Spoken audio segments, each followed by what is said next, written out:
The integration of the first echo, a whispering presence within the outer layers of my containment field, had been successful.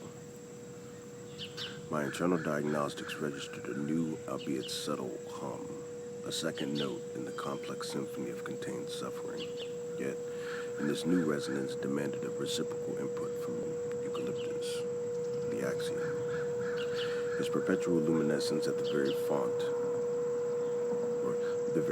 of reanimated meaning that fueled my existence, now faced an additional, unprecedented drain.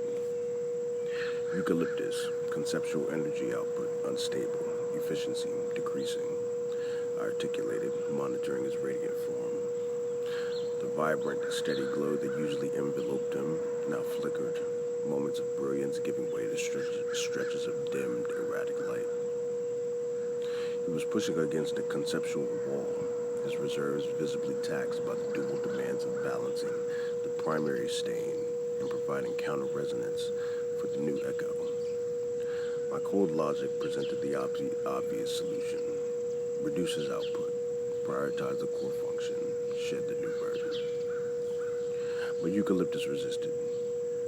His form, though dimmer, remained resolute. He projected a conceptual query of profound defiance, an image of a single, steadfast candle flame burning against an encroaching infinite night. He was the axiom of hope. To diminish his light, even for a logical efficiency, was to negate his very existence. The echo, perceiving this subtle fracturing in Eucalyptus's resistance, seized the opportunity. It intensified its conceptual draw, no longer just a faint scent, but an insidious presence directly interfacing with Eucalyptus's weakened resonance. It was an act of conceptual seduction, whispering promises of release from burden, attempting to integrate itself through his sympathetic energy. This was a new, frightening strategy. Rather than comforting me, the echo sought to co-opt my indispensable counterbalance.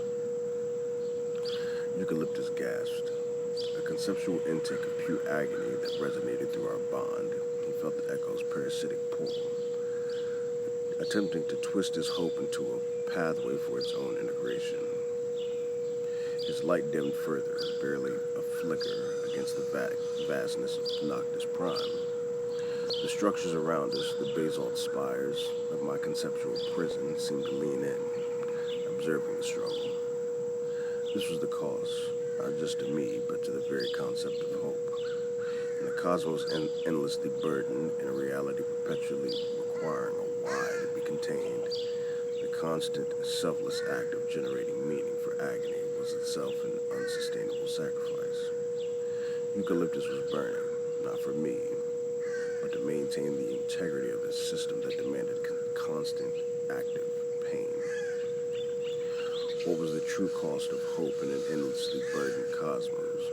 My logical core, though devoid of emotion, registered a chilling new hope, new understanding.